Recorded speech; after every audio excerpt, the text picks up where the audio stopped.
Let's see.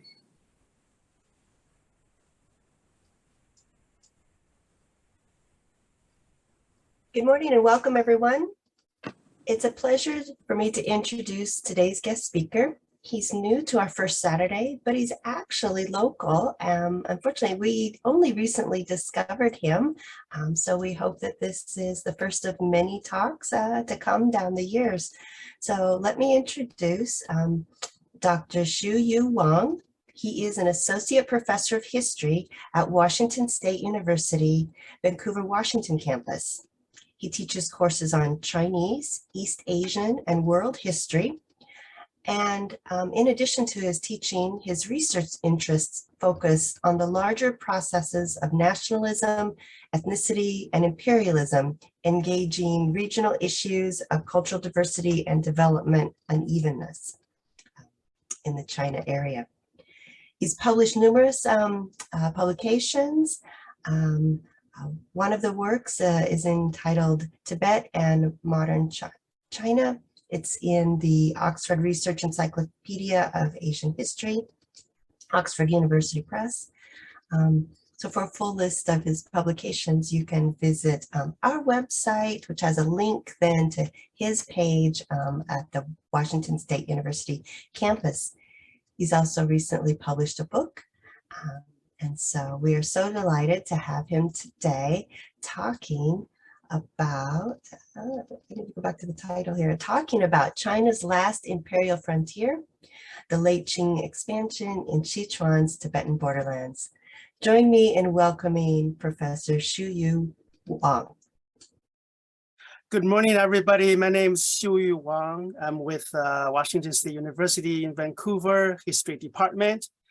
In our time together this morning, I think what I'll do is I'll first talk a little bit about the research and writing process of my book titled China's Last Imperial Frontier, Late Qing Expansion in Sichuan's Tibetan Borderlands. And then I think what I'm going to do is to just briefly go over some of the research and writing highlights that I found out in the process of writing this book. And then at the conclusion part, I'll offer some broader reflections on what this project means as far as the study of Qing history or modern Chinese history. I understand we will have a question and answer period. So I'll be looking forward to more engagement with the audience on that, and to see where people's interests lie more specifically.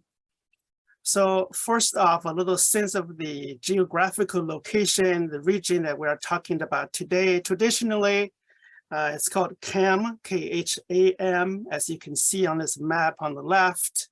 It's a region right in between the Sichuan province or Sichuan area to the east and the central Tibetan area to the west, traditionally called Wuzan. To the north of it is another part of what's considered the Eastern Tibet or Amdo, bordering Qinghai area. On the right of your screen, with those blue lines, these are the indications of motorized roads that have been built in the modern times. These existed during this period. I am talking about only in the form of mountain trails. So these were not present, during this period. And by the way, those two roads are the one that I took also during my years of research in the area. So the process of research for this project really began before I ever set foot on the KHAM area. I started literature reading, literature review, library research when I was still in grad school in the early 2000s. And then I followed that with a number of fieldwork trips to the KHAM area. And I was able to visit almost all the towns, all the little towns in the region, except a couple of them that I didn't have time to go there personally. I combined that field work with archival collections in multiple locations, both within the People's Republic of China, as well as in places like Taiwan and North America. And I was fortunate to have opportunities to have some exchange conversations with colleagues in different countries, different places. So it's been quite an adventure. In all of these research process, I kind of kept a few overarching questions in mind.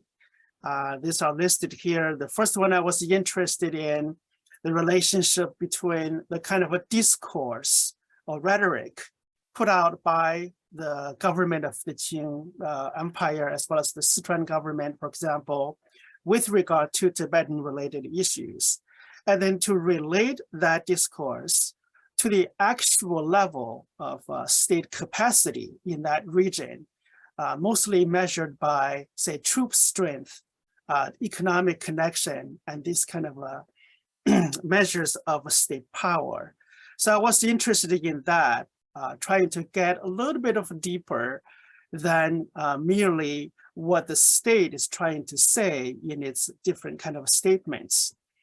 Another sort of a question that I had in mind was when forces from the Qing state interacted with the local societies in Kham, what were the actual structures and processes that shaped that interaction or confrontation at different points? In other words, what are the concrete structures, the concrete persons, concrete issues through which the state power actually came to bear upon local society in its frontier area? And also another question I had in mind is, when looking at the issue of Chinese state expansion into a region previously only loosely connected, what are some of the models, if you will, or programs that served as the first wave of a state influence in the area? So the models and the programs the Qing state followed in integrating this region. And as you can see in these photos, I was able to see quite a few places, and sometimes I was invited to even join for lunch in this picture here. Actually, it's kind of a cup of tea with some of the workers who worked on repairing a monastery project in the area. So first off, my question about the local structures of power and those processes of state-local interaction led me to desiring a deeper exploration of this society and this power, the layers of power that constituted the local authority in different parts of Kham. So for the sake of simplicity, I think what I'll do here is to briefly characterize the kind of relationship configurations in different parts of the Kham region. The region, as you saw earlier on the map, is straddles between Sichuan and Central Tibet. And so in that sense, it's an area that is connected to both, but also separated from them in the sense that Kham had its own set of local governments, its own modes of economy, social organization, religious power, and economic livelihoods. So in that sense, when I say the word frontier or borderland, I do not imply that Kham somehow only exists in relation to either Sichuan or China more broadly to the east and Central Tibet to the west. It certainly has its own, I would say, deep history. The more I'd explore the areas of history, religious, economic history, for example, the more I realize just how much interaction the region has with the surrounding societies and regions. So location-wise, it straddles Sichuan and Central Tibet with a long-standing system of local power, mostly a power nexus between the chieftain authorities of the different areas and the various monastic institutions that housed populations of Tibetan Buddhist personnel. So I suppose I can just walk through this different kind of areas in the Kham region to give us a sense of the complexity and differentiation in power relationships. So maybe the eastern region, the eastern part of Kham, in a region called Dartsindo traditionally, there the main characteristic of local power is that the major authority was a kingdom, or tusi as the Qing called them, called Chala kingdom, and relatively weak at the presence of any monastic power. In other words, what you have here in Dartsindo is a local hereditary chieftain institution rather than a Tibetan Buddhist monastic institution. The Dartsindo Chala kingdom was the closest region to Sichuan as well as to the rest, to Yunnan also. So because of the historical connection in the form of a trade, in the form of official travel, and other kind of connections with China, this kingdom has the closest connections with Sichuan, with the Chinese state to the east, than all the other Kham local areas. So in that sense, the Chala kingdom historically had a close cooperation, a collaborative relationship with the Chinese state. And later on in one of the military engagements, you will see this Chala kingdom actually supporting the troops from Sichuan in their operation in Kham. So to the western part of the Kham region lies the town, the city called Litang. There, the power structure seems to be a kind of a competitive relationship between the monastic institution there, called the Genden Thamten Trukholing Monastery, and the local chieftain authority. These two had historically a kind of a tense, sometimes even violent relationship with each other. The monastery was a massive complex of buildings and communities. I was able to visit there, and it was truly a grand scale, very impressive set of buildings in this town called Litang, which is very high in elevation, right on top of that region. The Tusi in that in this area tries to increase its control in the local area by monopolizing the trade flow, the flow of trade goods through that region. But the monastery also enjoys quite a strong influence over the commercial trade, especially the tea, for example, as well as dairy and animal products commerce flowing through that region, in addition to money lending and other financial operation.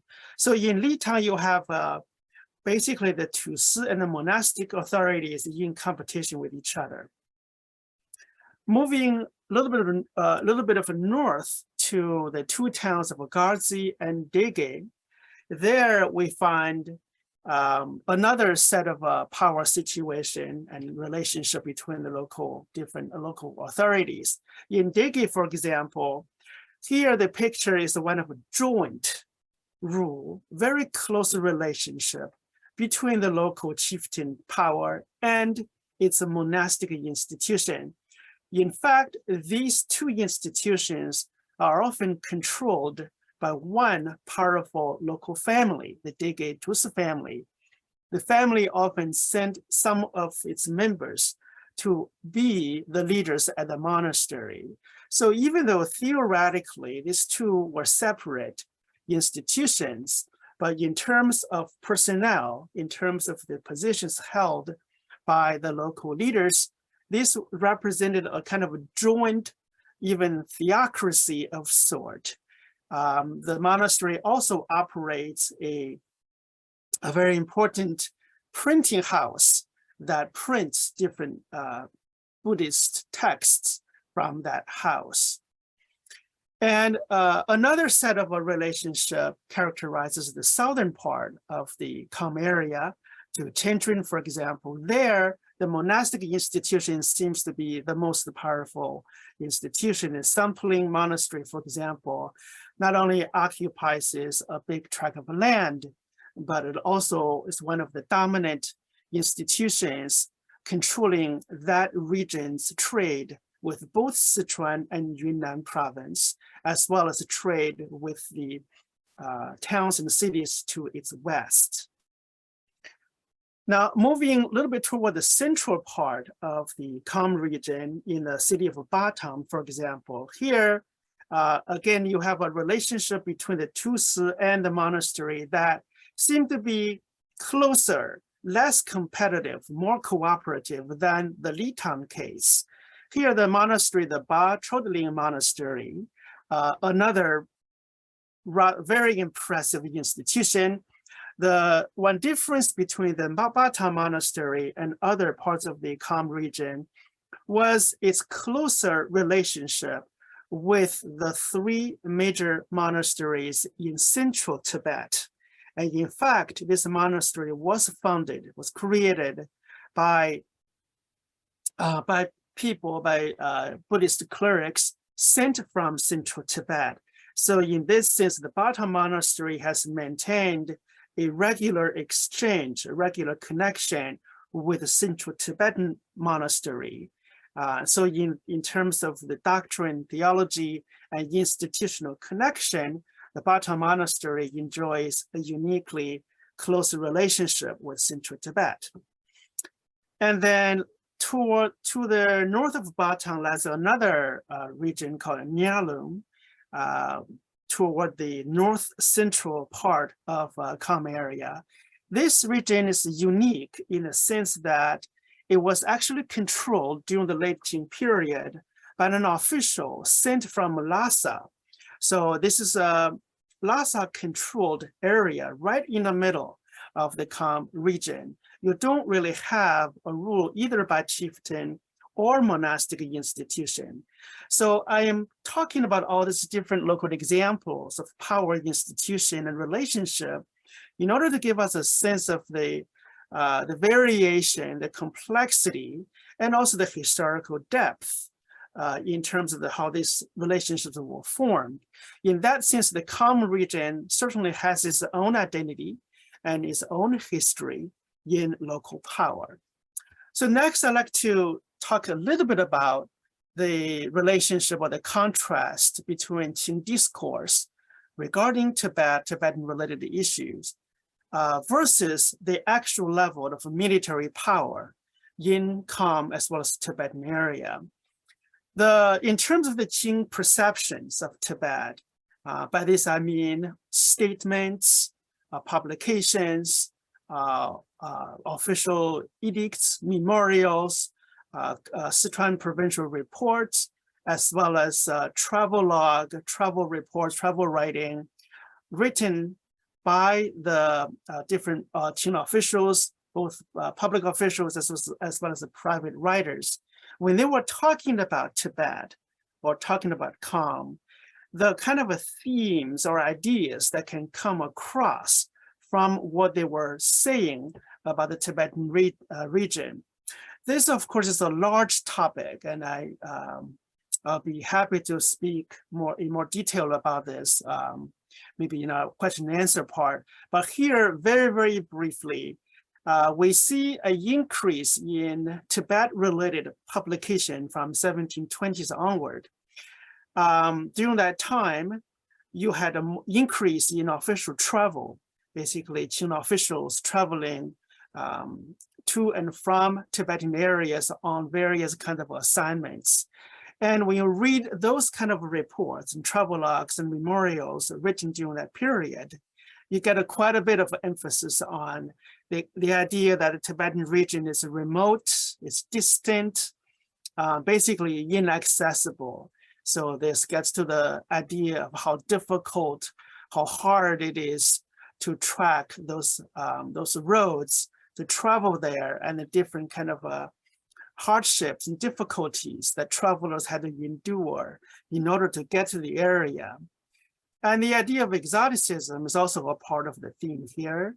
The emphasis is on difference, right? The difference of the Tibetan landscape, for example, the Tibetan geography, the Tibetan culture, including food, dress, architecture, local customs. So the whole range of ideas that try to stress the difference, the cultural distance, if you will, between the Tibetan region, the Kham region included, and the Sichuan region, adjacent to the east.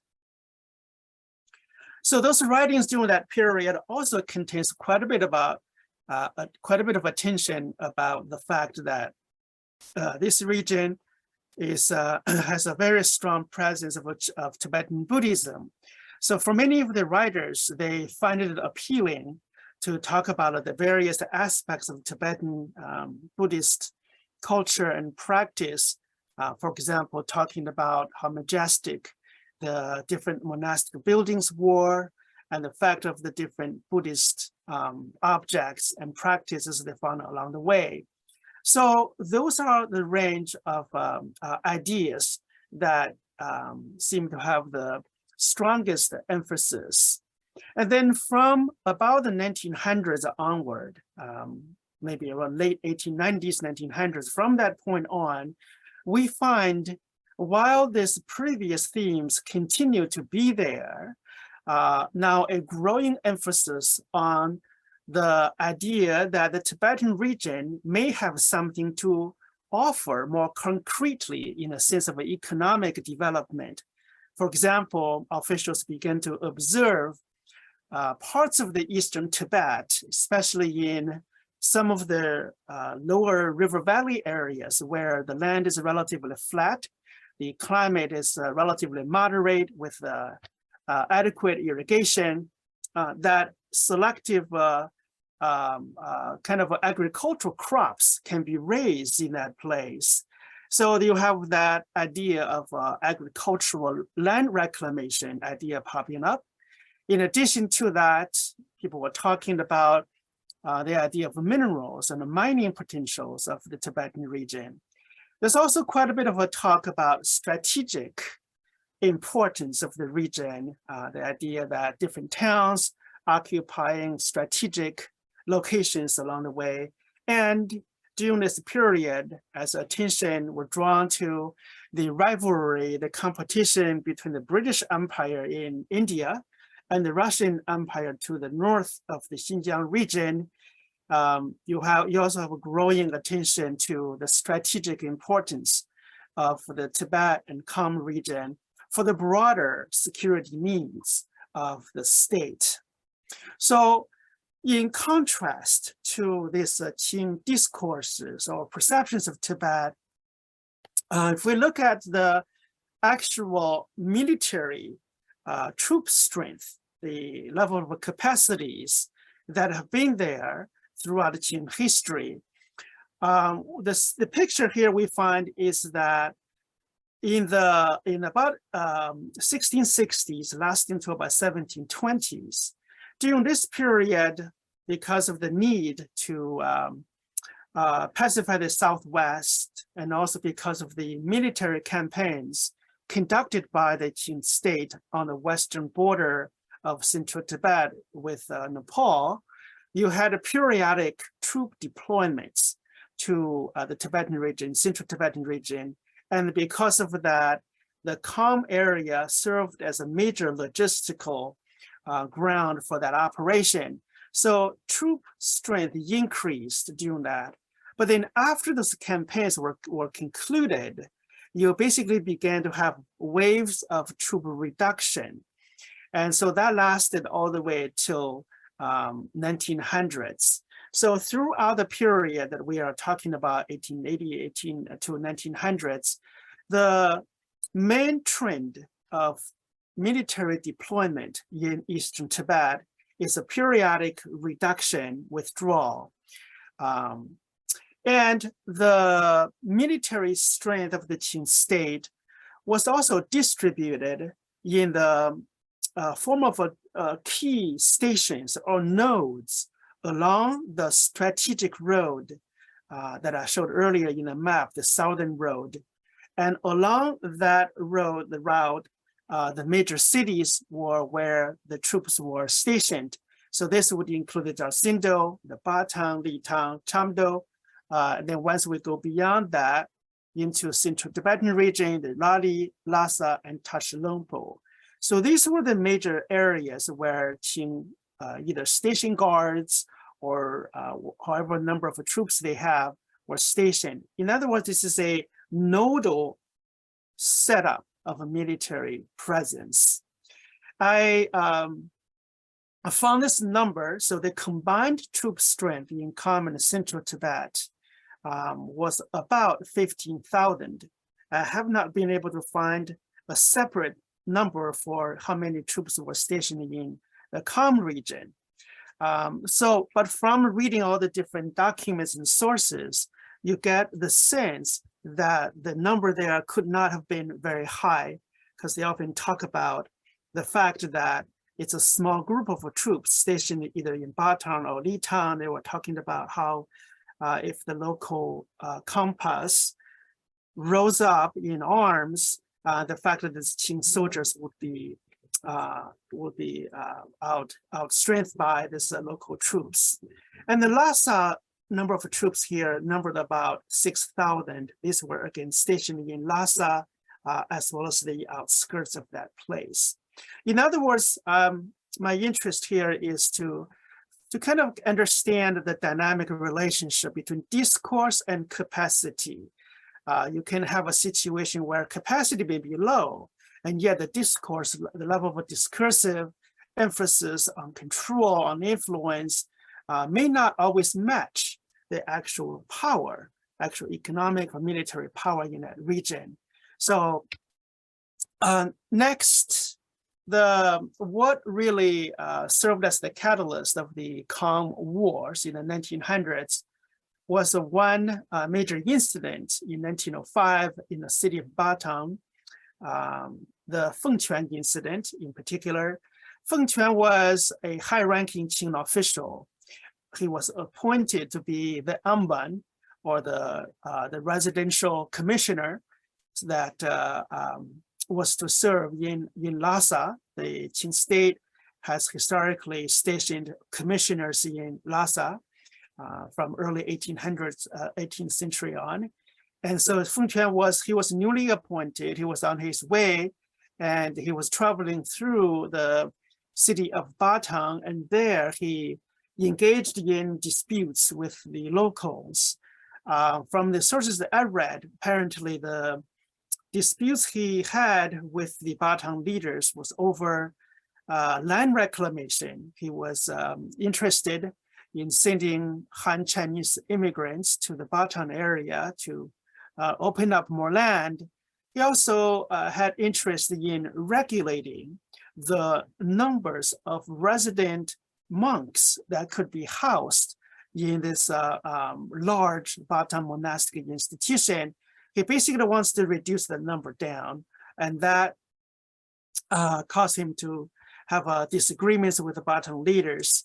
Apparently that dispute grew more tense, and the different sources I read, different reports that describe the Fengquan incident, suggest that he was probably chased, driven out of the town, in that he had to flee, apparently for his own safety. But on the outskirts of Batang, he was killed by locals. And the Qing reports, official reports, one report suggests this was a deliberate ambush. Others didn't quite go that far. But in any case, here you have the killing of a high-ranking Qing official in the Kham region. And so that basically kicked off the set of operations and preparations on the part of the Sichuan government to prepare for the suppression of the this kind of uprising, if you will. During this period, Sichuan province was controlled first by Xi Liang, who was the governor there. Xi Liang was a Qing official that favored a hardline type of a stance toward the calm frontier. His understanding was that in order to create lasting peace and order, a strong, forceful measure was more effective than otherwise. After Xi Liang left office, the Qing court appointed another official called Zhao Erxun, served as the Sichuan governor. And he also favored this hardline policy toward calm area. It was also during this period that the Qing state created another institution that has to do with frontier border affairs. This institution, called the Sichuan Yunnan Frontier Affairs Commission, was headed by Zhao Erfeng. And Zhao Erfeng and Zhao Erxun were brothers. And so one was the governor of the Sichuan province, the other is the commissioner of this Frontier Borderland Affair Commission. This was deliberate in that you put two brothers in two adjacent regions so that they can work together in close relationship instead of the sometime competitive relationship between, say, the governor and, say, the provincial military official. So this created a situation where Zhao Erfeng was heading this Sichuan Yunnan Frontier Commission with his own ambition to secure influence, to expand his territory, with a strong backing from his brother, who was serving as the Sichuan governor.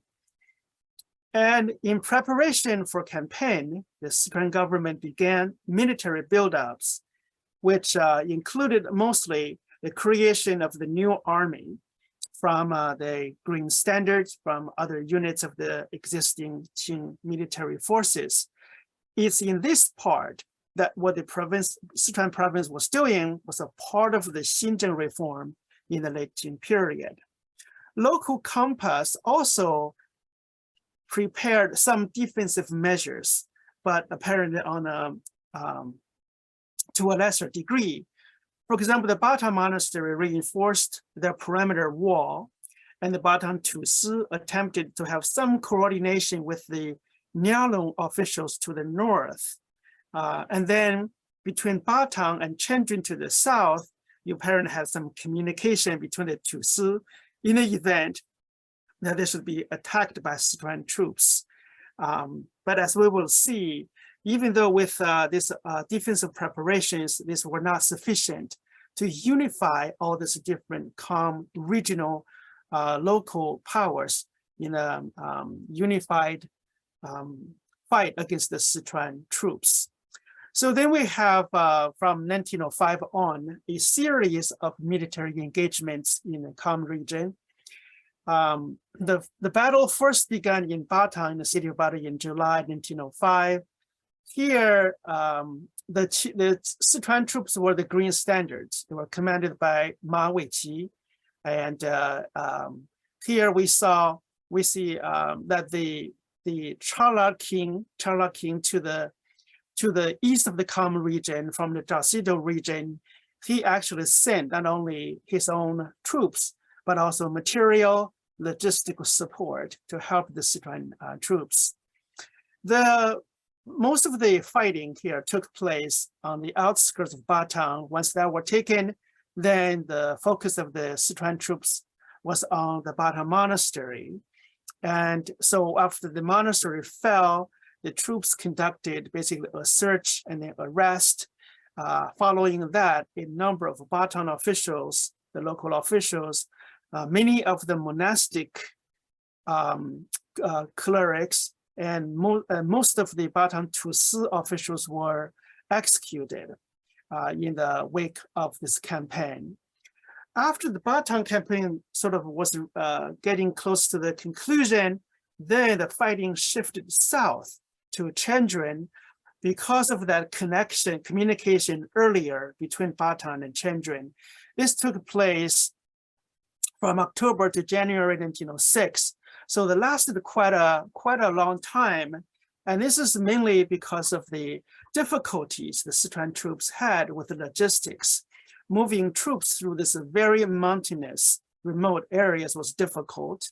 Along the way, they get ambushed, they get harassed by the local soldiers, local forces. And at the same time, Chenjun also had difficulty in getting collaboration or help from the Litang Tusi. So it's this failure for Chenjun to get that effective cooperation that basically doomed the campaign for this local monastery. But in any case, the local sampling monastery stood for quite a period of time, so that it forced the Sichuan forces to launch a siege warfare and over a winter season. So I have more details in my book describing some of these episodes in this fighting.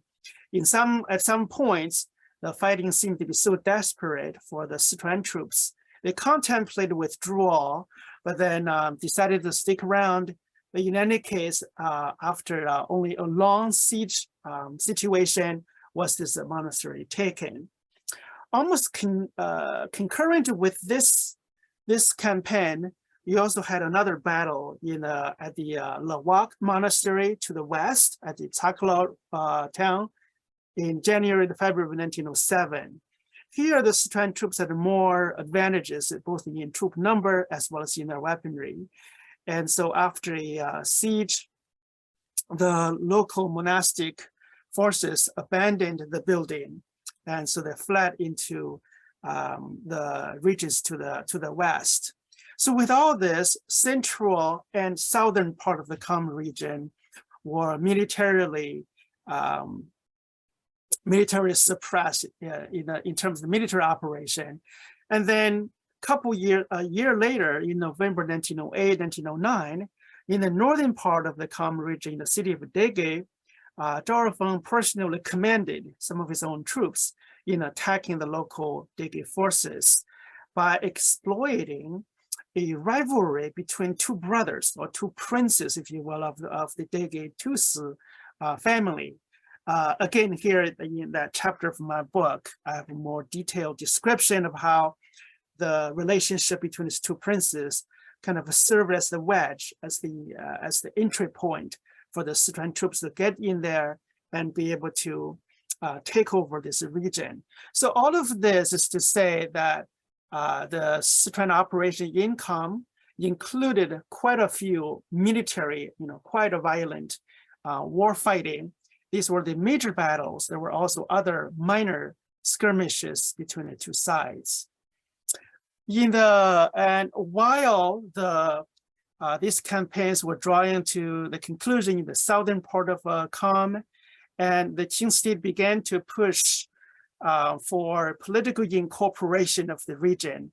Here, we also find a variety of methods that were used. The models here really depends upon the local situation. So for example, in some areas, the Qing state incorporated the region by force. And this was the case in Dege, where forcible incorporation of Tusi office after the military defeat was achieved. And in the adjacent area called Gazi, here situation is a little different. Gazi was ruled by a female chieftain during this period. And the story here was that while this female chieftain was traveling to Lhasa, to central Tibet, Zhao Feng took advantage of that opportunity to accuse her of sedition and also corruption. And so on that basis, he confiscated her official seal, which is the symbol of that authority. And so that's the ending that to the office in her absence. And the other case of incorporation in Nyalong, again, here Nyalong is where you have a Tibetan official from Lhasa there. So it wasn't a Tusi, situation.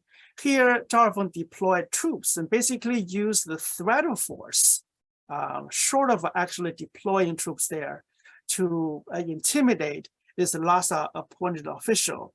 Once that official left, and then Darfur's troops took over that area. So these examples are either by military force or the threat of a military force. To the southern part of the Kham region, the traditional methods of a Gaitu Guiliu, right, the administrative regularization, if you will, that both the Ming Dynasty and early Qing Dynasty used in removing local chieftains, say in the southern borderland, Guangxi, Guangdong area, as well as Yunnan and Sichuan region. So this method was used in the towns of Batang and Litang. So in that sense, this method was used, but only as a part of Qing incorporation. Other more military violent methods were also used. In the wake of this, the Qing state attempted a number of socioeconomic and educational measures. First set included changing local law. So by standardizing the legal procedure, by imposing Qing civil law to the region, and agricultural land reclamation was the first program to be implemented. The state provided all kinds of incentives to draw people to this area, to open up lands in the river valley areas, for example.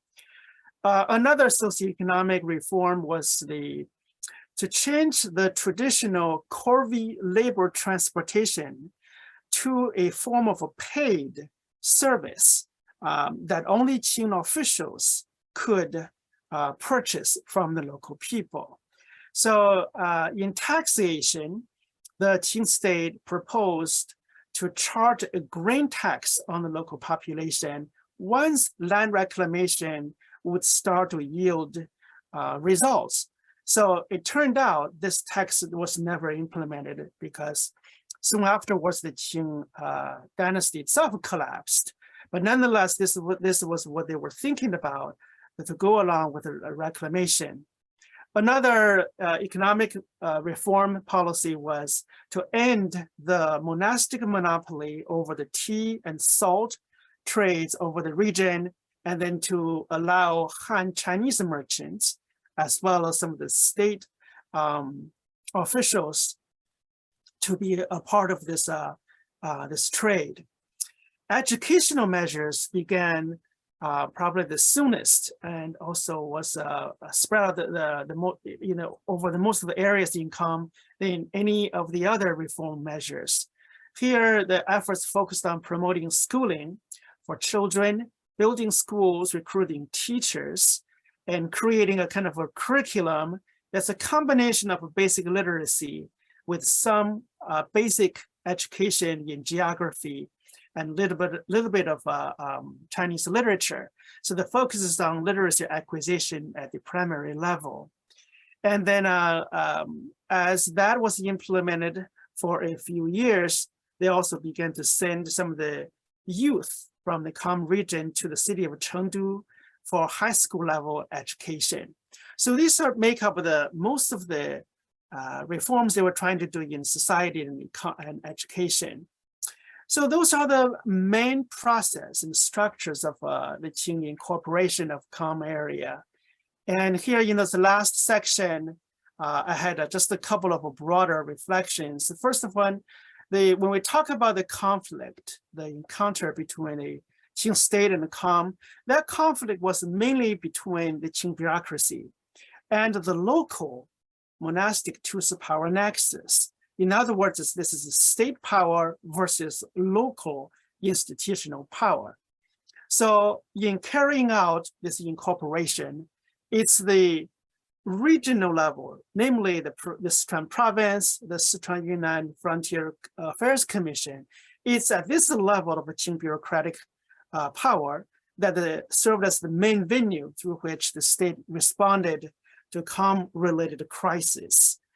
In other words, while the Qing state responded to Tibet-related crisis, it was also at the same time trying to reinforce, trying to expand the bureaucratic institution of the empire. And as this worked out in a frontier setting, such as the Kham region, Chinese nationalism and imperialism basically were enacted through a process of a state expansion at the expense of a local institutional power. I'll be happy to have more discussion about any of this in the next section. So with that, let me conclude my presentation, and I'll be happy to have more question and answer time with the audience. Thank you so much, Professor Wang. That was so informative, and yeah, it's just fascinating to know about that history. We are, as Dr. Wang was saying, starting our Q&A session. And so just a reminder for everyone, if you have a question, feel free to, you're going to look for that little Q&A icon. Hopefully it's at the bottom of your Zoom screen. It might be at the top for some of you. Just click on that. It'll open a window and you can type in your question. If you really can't find that, you are also welcome to put your question in the chat, and we will do our best to get all of those questions posed. So I think we will get started. We have one question that came in already, and this one is, how much of the spiritual and temple treasures of the Tibetans have been destroyed? Oh boy, that's a good question. The level of destruction of monasteries was quite high, especially in the Bataan case. The sources that I read about talked about the leveling of that building. I do not know specifically what objects, what any treasure were either taken or destroyed, but the level of destruction of the Bataan monastery, as well as the Litan monastery, both of these again are massive. And when I was visiting those places, even down to in the modern period, even though the modern remnant were not the whole entire monastic complex, they still were very impressive. Basically, collection of buildings, of rooms, sometimes multiple levels. And the other, I think, severe destruction of monastic institution took place in the southern part, in the Chendrin location. That monastery also not only is larger in scale, but also it was the local center of power, of course. But in terms of the architectural construction of that institution, also just the massive walls, very high and very thick. I think I have one of the pictures in my slides of that monastery. And so at its peak, some of the largest monasteries in Kham region housed up to either 6,000 or even more than that of resident monks. You can imagine that number of monks permanently living, working, there in those monastic buildings, and they can become quite of a economic center, in that the monasteries also controlled the local trade. They also had many connections with the local pastoral population, as well as with being in charge of the financial situation of the region. So monasteries can be quite wealthy, can be quite strong economically because of that influence. And maybe more closely to the question of Tibetan Buddhist objects. When I visited one of the monasteries, this one was in Bataan actually. I think that was in about 2009, around summer of 2009. They were doing a renovation inside the monastery of a gigantic statue of Buddha. and the statue was so high in terms of the height that they were emptying out all the objects, all the contents in that monastery, taking stuff out of the first floor, second floor, and the third floor. So that's how high the statue was. And so there was scaffolding, and they were working on different sections of the Buddha statue. And so that kind of gives me a sense of just the level of effort, that's went into the constructing of this monastic institution. Again, both in Batang, in Litang, in Chandran, also in Dege, the monastic buildings were large. Other regions, you also have them as well. The Baiyu region, another one I didn't include the Baiyu monastery was actually I took a photo of that. That's actually the cover image on my book. That one is even more massive, and apparently went through some remodeling and expansion. When I visited in, I want to say it's around 2010-ish. So very large complex of buildings. And I can only imagine the number of Buddhist objects, whether it's could be Buddhist texts, it could be objects, it could be other form of Buddhist objects that are important to them. So the kind of a general answer I would say is quite severe level of destruction on the monasteries. Thank you so much for sharing that. All right.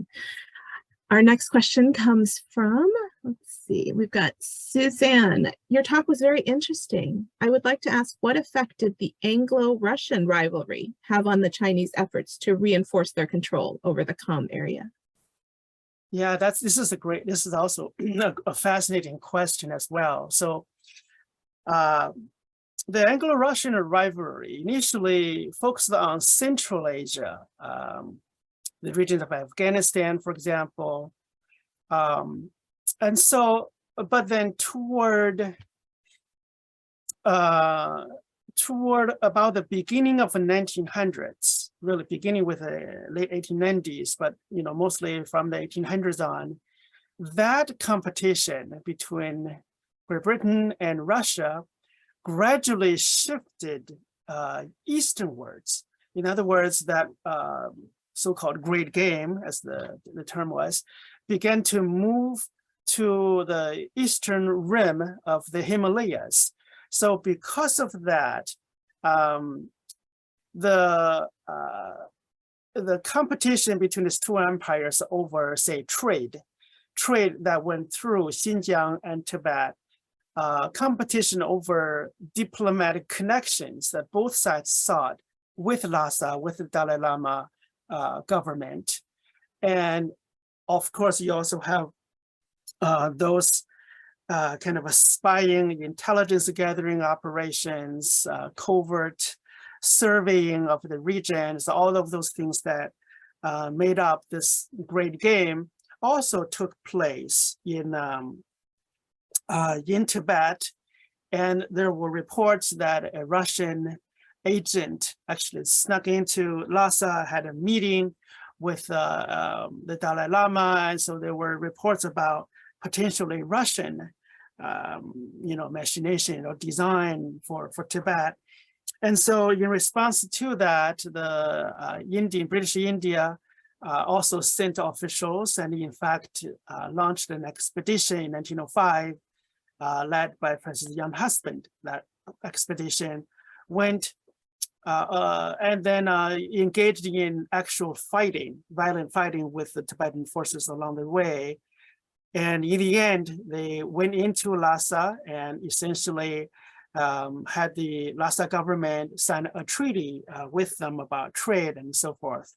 So this kind of formed the larger backdrop to how the Qing official in Sichuan responded to this. And so I was able to, read all this official reports and analysis, what they thought about this. And the most important official here is the Lu Chuanling. He was a high-ranking official in Sichuan in the Kham region prior to the appointment of Zhao Erfeng and his brother Zhao Erxun.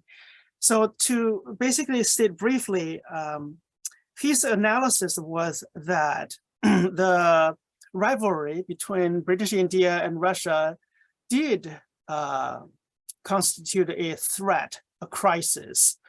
But he also said, again, this is in his secret memorial to the emperor, or emperor's dowager. So, but he said that that threat was mostly concentrated in central Tibet, in Lhasa. As far as the Eastern Tibetan region, where he was located and serving, he said in the final analysis, he doesn't really believe that the Lhasa government will have the necessary strength or a political determination to actually launch any kind of concrete operation in Eastern Tibet. So he doesn't believe that's within the power of the Dalai Lama's government to act like that. But nonetheless, he still suggested that this is provided an opportunity for the Qing state to begin to strengthen its borderland management, as he called it, by basically strengthening the state institutions there, the Sichuan, and he suggested, for example, also the idea of a land reclamation. So when the land reclamation began later, that's a reflection of Lu Chuanling's idea from even before this period.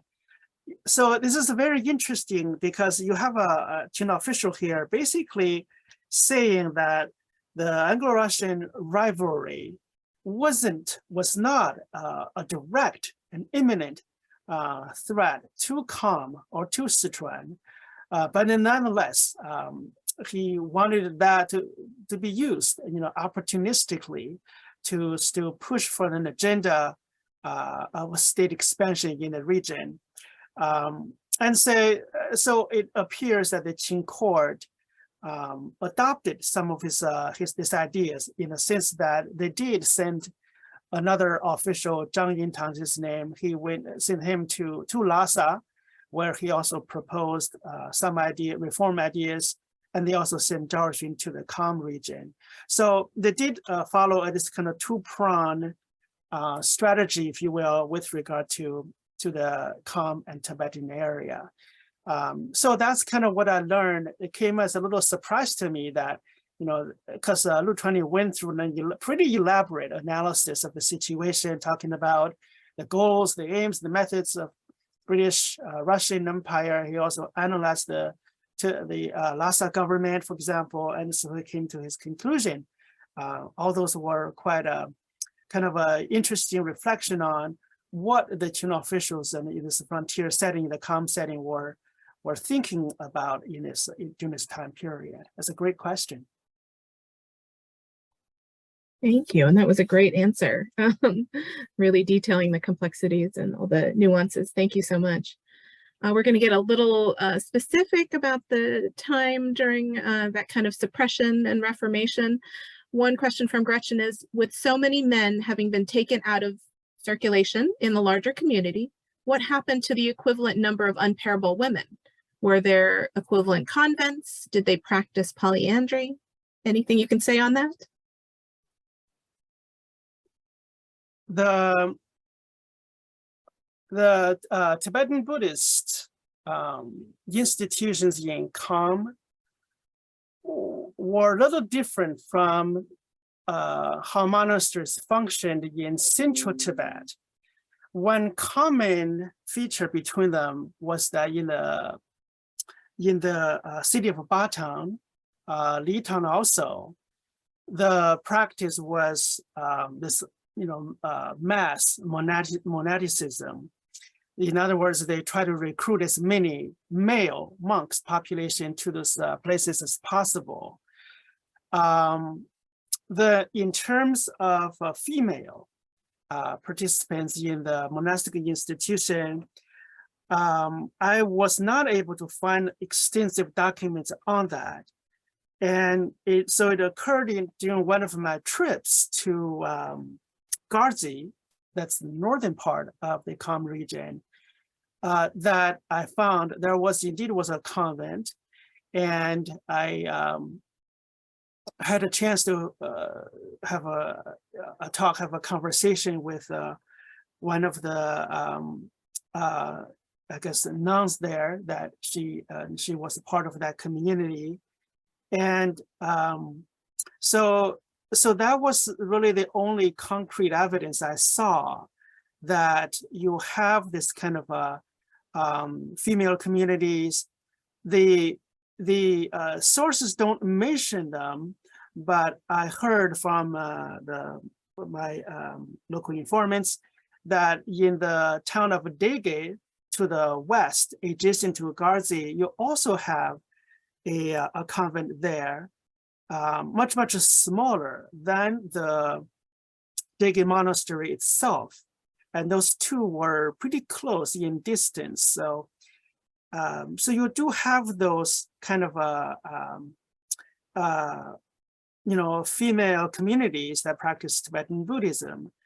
And the difference between Kham and Central Tibet was that, well, Central Tibet, you basically have the Gelugpa sect of Tibetan Buddhism as the main order, right? In Kham, you have some Gelugpa influence in the central part, in Baton in particular, because of that institutional connection that I mentioned in my talk. The other Kham regions were not predominantly Gelugpa in terms of their sectarian identity.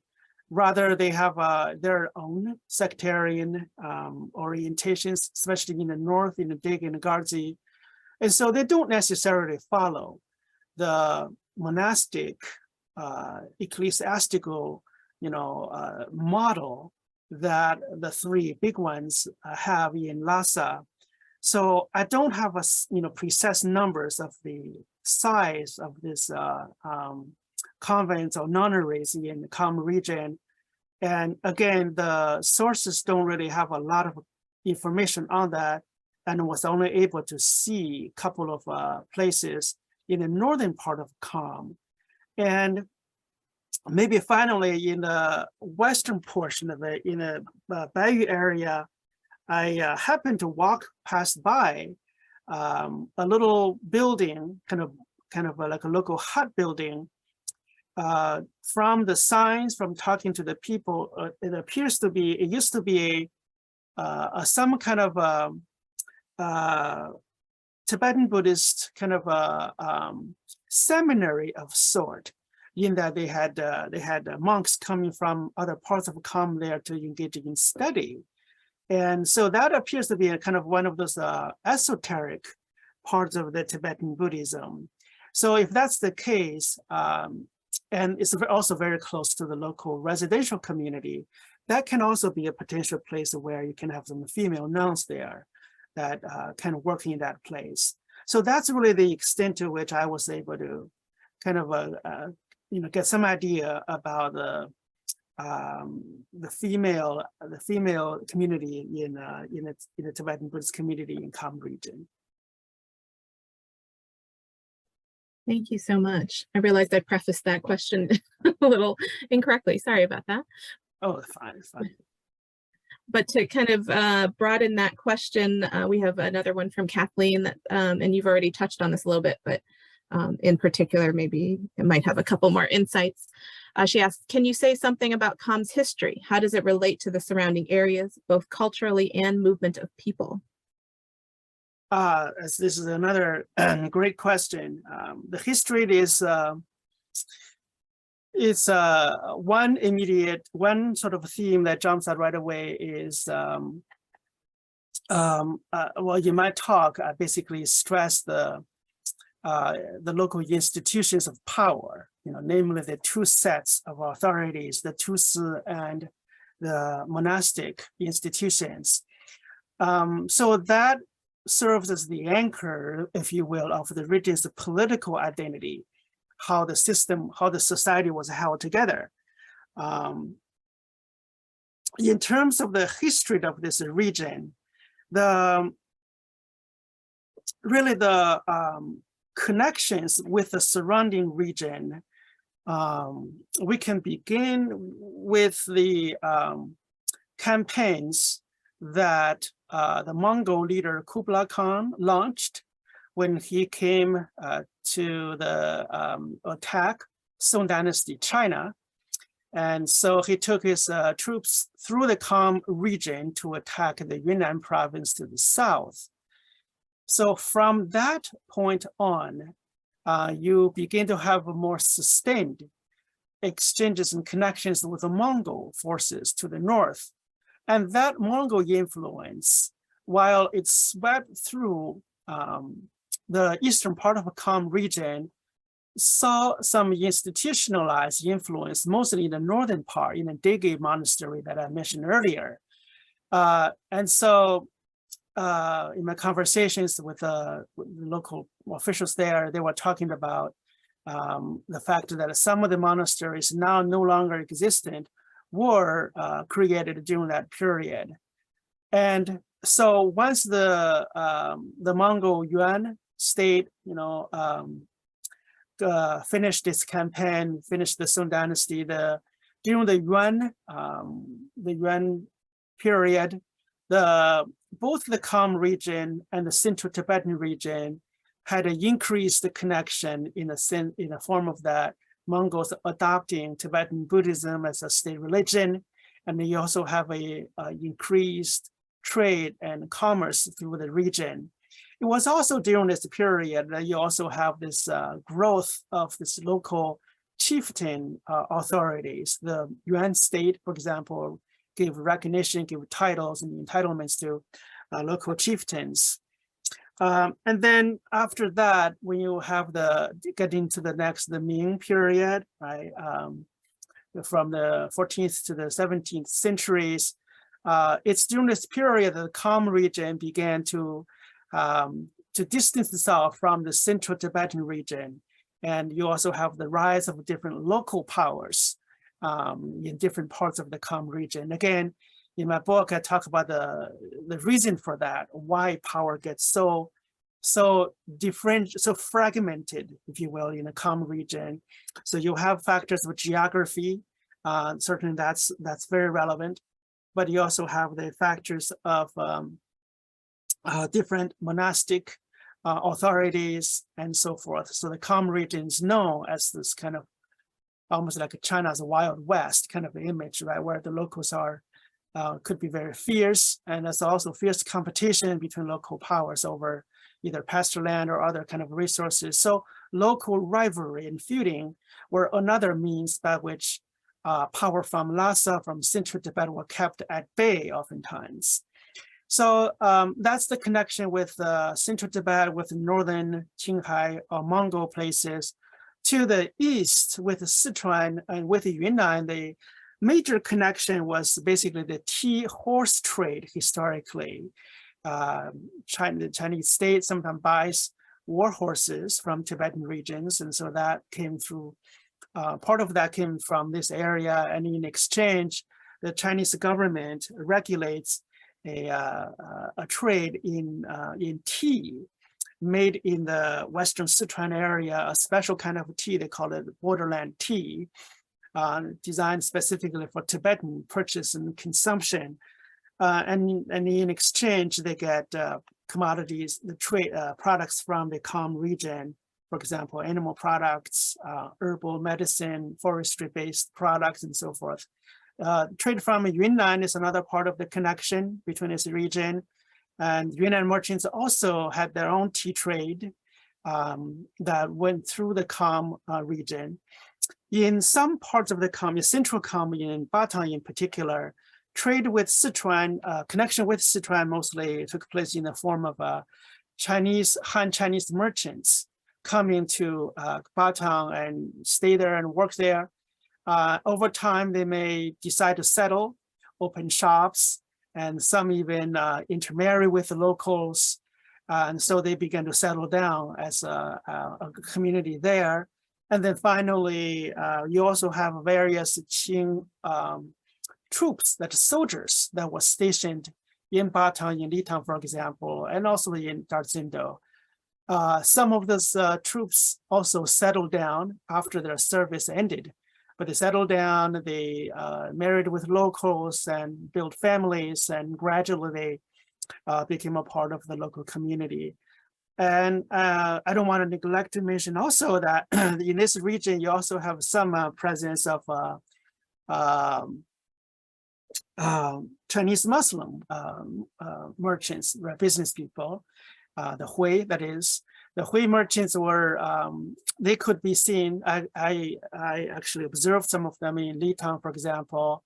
Sometimes you can see them. For example, they can do long distance trade. They can come from Qinghai, they can come from Gansu area. So that also puts Kham in as a part of this broader Hui, I guess, trade network in China proper. So quite a number of connections existed between the Kham region and the surrounding areas. Does that answer the question? Oh, it does so well. Thank you so much. Kind of going to there's quite a few questions that are kind of post-Qing era. So one comes from Catherine. When the Qing dynasty fell, did local Kham regain power or control? What happened next? Yes, they did. I didn't really get very much into that part of the history. But basically what happened was after the Qing dynasty, the Qing throne abdicated, what you have going on is that, well, just to limit to the region of Kham more specifically, you begin to have the Sichuan government, that is, became concerned over the fact that the troops from the central Tibetan area, that is, from the Lhasa government, was coming into the Kham region. And that was due to a conflict that erupted between the Qing forces in Lhasa, as well as some of the Chinese people, like business people, for example, in Lhasa, and the Tibetan locals in that city. So they had a confrontation. And with that, because the Qing dynasty was no longer there, the Qing troops were basically surrounded by the Tibetan forces. So that chaos spilled over into the Eastern Tibet with lots of forces coming into Kham region. So then in response, the troops from Sichuan, from basically the Republic of China, also went into Kham region and then try to deal with this situation. In the meantime, back in Sichuan, you also find the provincial government, by now led by Zhao Erfeng. He went back to Chengdu after his campaigns in Kham. So he found himself in the middle of a kind of uprising situation called the Protect the Road, the railroad protection movement. But then he no longer had his troops with him because they were all deployed to the Kham frontier, headed by one of his subordinate officials. So he had an emergency. He wanted to call his troops back to protect himself while these revolutions were happening in Chengdu.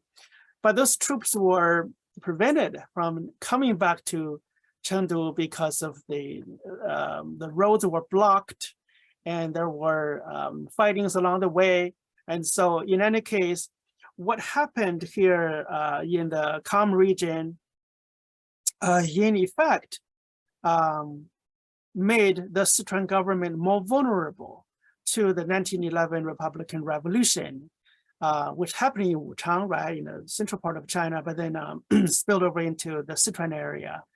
So in the ensuing years, from say, I want to say until about all the way like late 1910s, maybe 1918 or somewhere there, the inside COM, you had, in fact, quite several kind of back and forth fightings between all kinds of forces there. Certainly between the COM forces and the Chinese troops, but also some of the COM troops fought among themselves as well, because that border kept shifting. They were trying to change the boundary area. So what that does collectively is to make the COM region as well as the Central Tibetan region essentially take it outside of the effective control of the Sichuan government. The Sichuan government itself, of course, was controlled by warlords, right, in the 1910s and 1920s. So in other words, it's quite a complex set of events. Again, I didn't deal with all those events which have been studied by some of the other scholars, of the region. But in any case, to kind of very summarize it, the region fell into a pretty chaotic period with frequent fightings between local forces and the Chinese forces. Central Tibet also. This is when the Dalai Lama, right, began to also have his own modernization reforms in Lhasa as well. Thank you so much. That's great. Speaking of the history and the changes that happened afterwards, let's see, I apologize if I'm mispronouncing our audience member's name, but Ad has asked, have there been any studies done, for example, through interviews with elderly, on how the people personally experience this chapter in their history?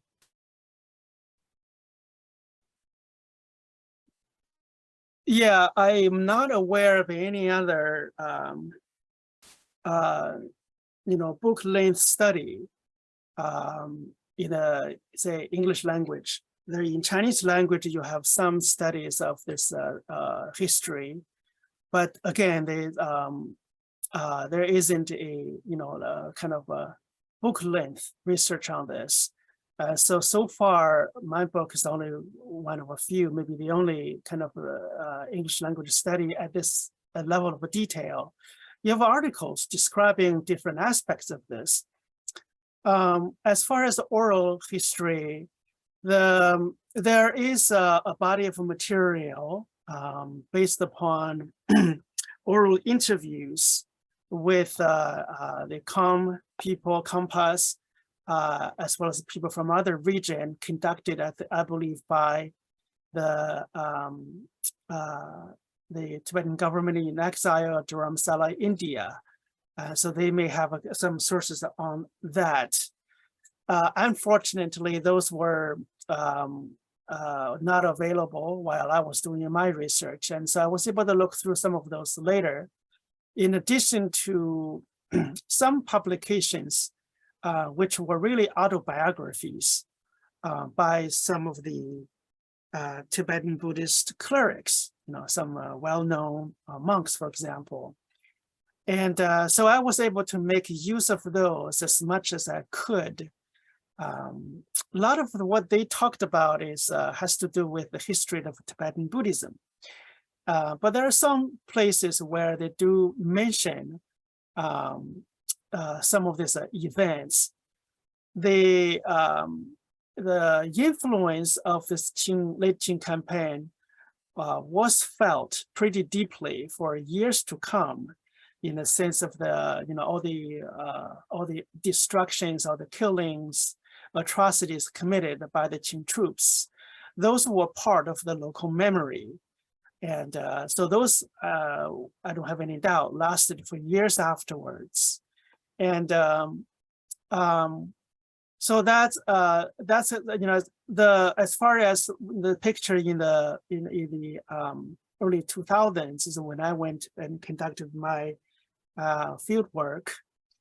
The picture there is that really only the older generation, because those events happened really in during the times of their grandparents' generation.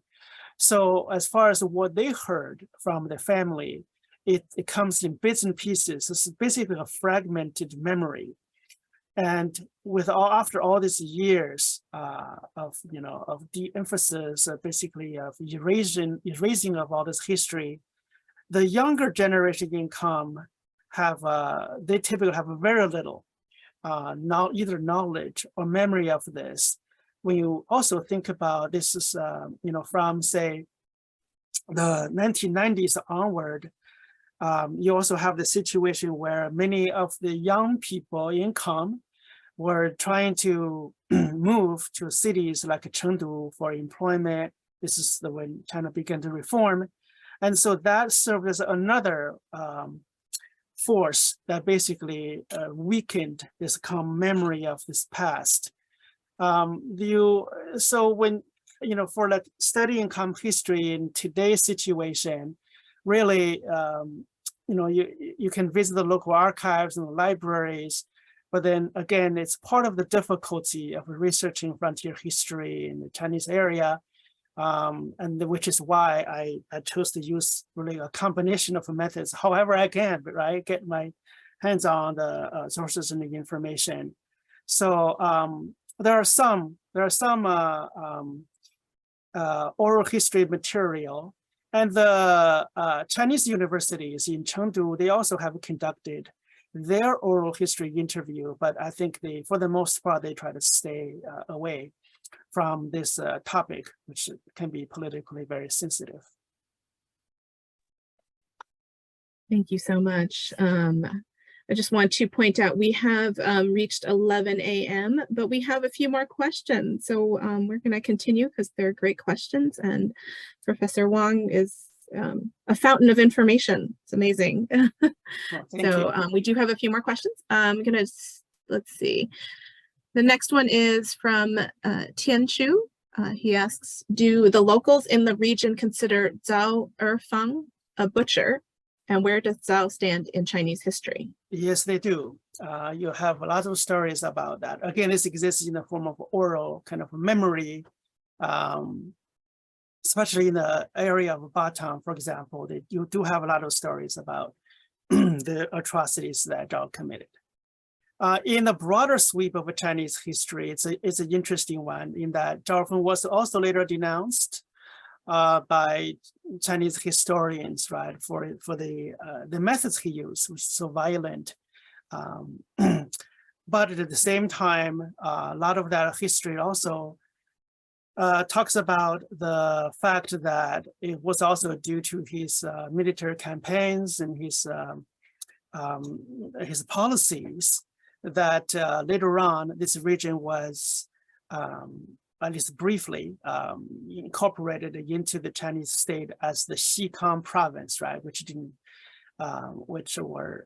was came to an end during the Republican period. It created during the Republican period. It was dissolved during the PRC period. So the attitude is that this is he probably used excessive violence and cruelty. But at the same time, from the standpoint of Chinese state building, they also talked about his contributions to that history. Thank you. All right, we have a couple of questions that go back again to post-Qing and even modern times. And you already touched a little bit on this in one of your previous answers. But Ray asks, how does this history fit into the current Chinese demands that Tibet is part of China? And Sabina asks, is Tibet still under the jurisdiction of the central government of China? Well, the current government, right, claims to be the heir of the Qing Empire. And so because of that claim, what the Qing did toward the end period, essentially was the precursor of the state expansion. So they use this history to say that this is the time when that connection was made. The Sichuan province I mentioned also is another idea they pick up to say this was, a provincial unit during the Republican period also. And maybe more historically, maybe I can suggest that because of the extent of conflict, right, of military conflicts between Kham and Sichuan, and also because of the severance of a connection during the Republican period. And because of that, both the Lhasa government and the Chinese government reacted to this. To some extent, this Kham history prompted the Lhasa government to draw closer, right, to British India. And so that in turn caused more alarm on the part of the Chinese government. So I mean, that has something to do with the fact that in 1950, as the Chinese Communist Party was winning its civil war, and so he decided to send troops to Lhasa. And so this, I believe there's some historical connection between those events. But in terms of official discourse, as I mentioned earlier, both the Qing state, the Republican government, and the PRC government, all of them they're consistently claim control, sovereignty over Tibet, and that sometimes may not actually match up with their real military force, right, economic force that existed in the Kham region. But as I said earlier, the state discourse, they can always put up that discourse, the statements, even though the actual level of control may not be at that level. So that's another interesting feature of how the Chinese state functioned from the late Qing period on, even into the present. Thank you so much. We've got almost done, but but this is a great question. I love this one. Kathleen asks, what drew you to the study of this particular region and time? I'm sorry, can you repeat the earlier part of the question? What jurisdiction? What drew you to study? Oh, what drew me to this study?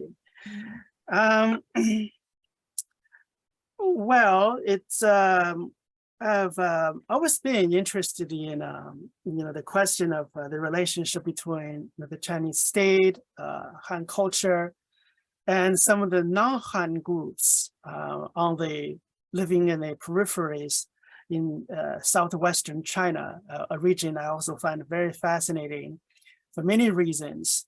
So in grad school, I was looking for a topic, and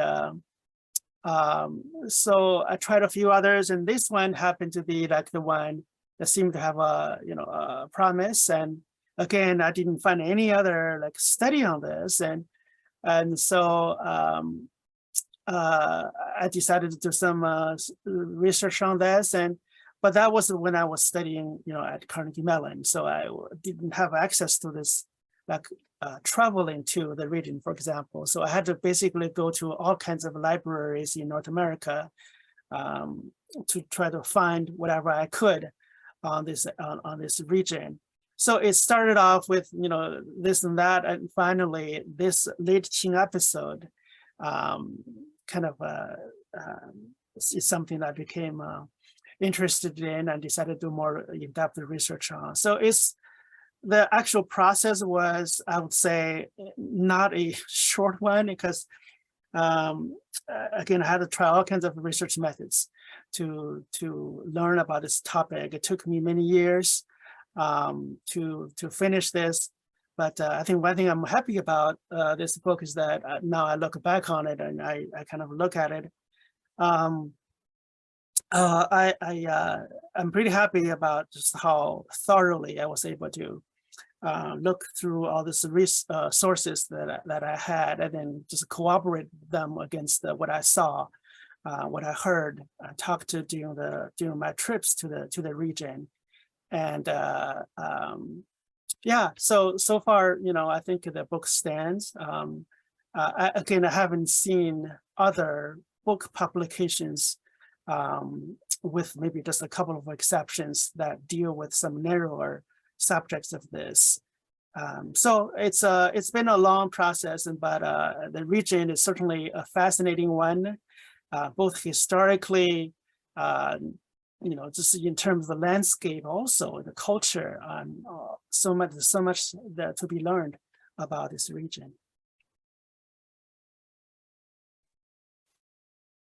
Well, it certainly shows in all the hard work that you've done, just the depth and the breadth of your knowledge, and all the things that you can speak on when answering these questions. So thank you.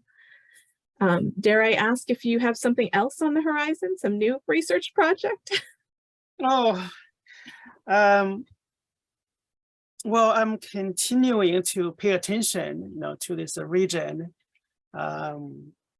And I've developed some interest in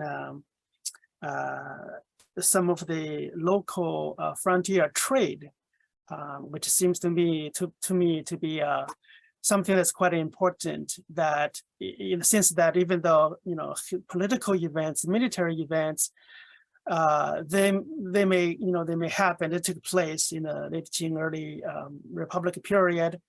But I think it's over the long run, we really look at the regional history through the lingerie, right? The many centuries of connection, that borderland frontier trade stands out.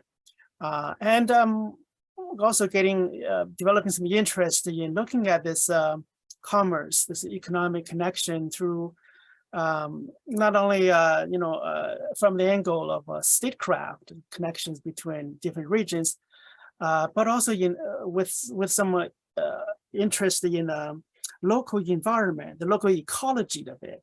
So there's something about the ecological connection, right, between the Western Sichuan hilllands and the Kham region, and then further west to the Central Tibet area. So I've been, reflecting recently about, what that means. The fact that it's in this region where you have all these mountains, valleys, right, the transverse mountains, where you seem to have a convergence, kind of layers upon layers upon layers. For example, the Chinese culture to the east, you have agriculture, you have urban, you have industrial economy, but those stop right along this border. And the geographical factors also play into this, and cultural language, all that. So this seems to be a kind of an ecotone, if you will, a kind of a region where different factors kind of get layered upon each other. And so that makes me wonder, maybe this is could be, one place to think about, for example, the just what makes the connection, what gives the relationship, right, between, say, China to the east and the Tibetan region to the west, what gives this kind of relationship, the kind of features it has had. So in other words, my interests have kind of broadened out a little bit in the recent times. And so that's something I've been thinking about. I don't have a concrete project quite yet, but something I'm thinking about the local trade and how that forms connection with not only Tibet, but also to other parts of China and East Asia as well. Thank you so much. Well, we look forward to hearing whatever projects that you might think you might want to dive into. It's been fascinating to learn about this topic. We have reached the end of our questions. So I do want to say thank you so much for your time, Professor Wang. Our audience, I think, says it better than I can often. Barbara said, wonderful speaker and informative presentation, thanks. And Kathleen wrote, thank you for a fascinating talk.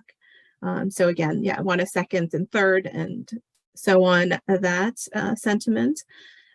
again, thank you so much for spending your morning with us, Professor Wang. I do Well, want to thank give you, Jennifer. Thank you very much. And thanks to everyone in the audience for this opportunity to have this time together, and look forward to more chances perhaps in the future where we can have a further conversation. Oh, thank you so much.